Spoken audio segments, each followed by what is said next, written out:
15वें वर्ग के तत्वों के हाइड्राइड, ये एक इम्पोर्टेंट क्वेश्चन बनता है पी ब्लॉक के एलिमेंट वाले चैप्टर्स में से। तो हम लोग इसको स्टडी करेंगे नोट्स के रूप में। अगर आप लोग चाहते हैं तो इसका स्क्रीनशॉट ले लेना। इस वर्ग के तत्व जो है वो 3 संयोजकता के अंदर अपना हाइड्राइड का फॉर्मेशन करते हैं। जैसे कि अगर हम लोग देखते हैं तो नाइट्रोजन जो रहता है वो अपनी 3 संयोजकता के साथ में हाइड्राइड बना रहा है, NH3 बना रहा, फास्फोरस भी बना रहा है, तो PH3 बना रहा, ऑर्सेनिक बना रहा है। ये सभी 3 हाइड्रोजन को जोड़ेंगे, मतलब 3 संयोजकता के अंदर अपना यौगिक बनाएंगे, जिसको हम लोग इस नाम से जानते हैं। जब हाइड्राइड बनता है तो उसका नाम यही लिखना है अपने को।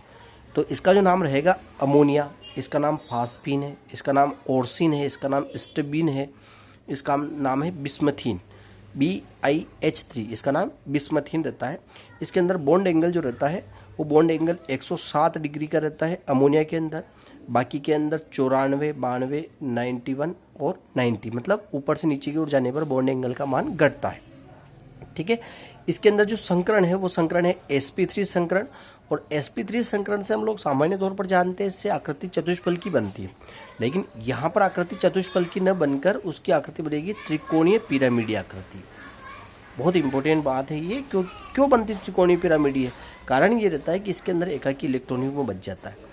जब हम लोग इसके अंदर नाइट्रोजन का उदाहरण देख लेते हैं हम लोग कि नाइट्रोजन के अंदर जब हम लोग देखते हैं अमोनिया जब बनता है तो नाइट्रोजन के का कॉन्फ़िगरेशन 1s2 2s2 एंड ये यहाँ पर 2s2 एंड 2p3 है।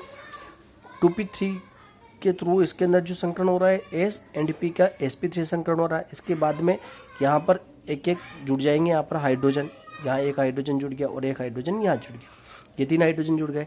इन हाइड्रोजनों के जुड़ने के बाद में भी इसके पास में ये एक जोड़ी एकाकी इलेक्ट्रॉन युग्म बच जाता है।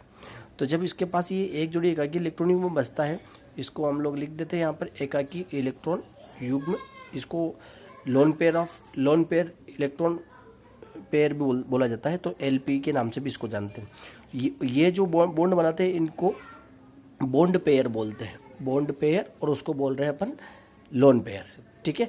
तो इसमें क्या होता है कि जो लोन पेयर अगर फ्री रहता है तो ये लोन पेयर क्या करता है, बॉन्ड एंगल में से जो बॉन्ड पेयर होते हैं इस बॉन्ड पेयर को धक्का मार देते हैं। बॉन्ड पेयर की इलेक्ट्रॉन की एनर्जी कम होती है इनकी तुलना में, इस वजह से ये इसको प्रतिकर्षित कर देते हैं।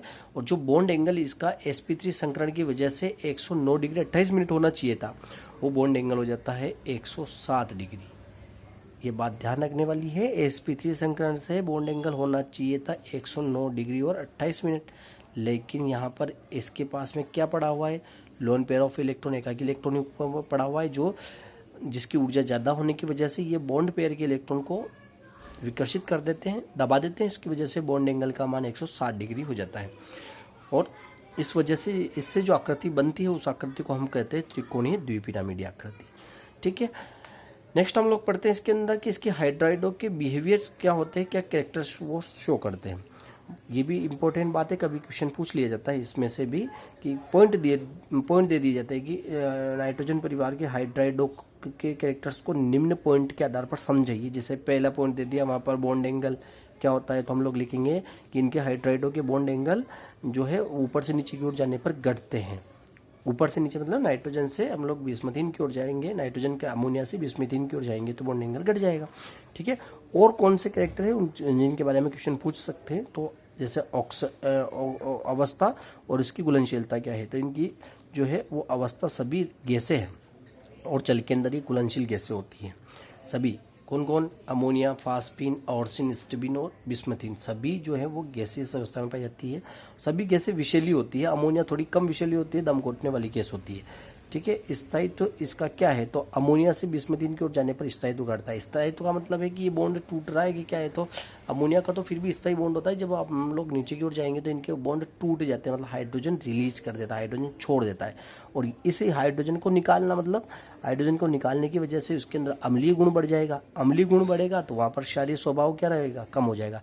मतलब हम लोग क्या कहेंगे कि अमोनिया से बिस्मथीन की ओर जाने पर क्षारकता का मान क्या हो जाएगा, घट जाएगा।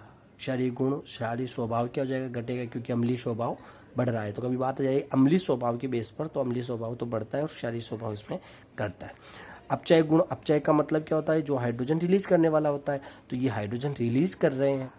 कौन हाइड्रोजन रिलीज कर रहा है, बिस्मथीन सरलता से रिलीज कर रहा है, तो अपन क्या कहेंगे कि अमोनिया से बिस्मथीन की ओर जाने पर इसकी अपचय गुण जो रहता है वह बढ़ता है। अपचय का मतलब हाइड्रोजन रिलीज करने वाला, तो हाइड्रोजन ये सरलता से देता है। बिस्मथीन जो रहेगा, बिस्मथीन अस्थायी है, हम लोग कह रहे हैं ना अस्थायी, तो अस्थायी का मतलब ही क्या है कि ये अपना हाइड्रोजन जल्दी से छोड़ देगा। तो हाइड्रोजन निकाल दिया इसने, अगर हाइड्रोजन निकाल दिया तो ये हाइड्रोजन किसी से जुड़ेगी तो वो अपचयन करेगा, इसकी वजह से अपचयन हो रहा है, इसलिए इसको हम लोग अपचय गुण कह रहे हैं। ठीक है, नेक्स्ट है हाइड्रोजन बॉन्डिंग।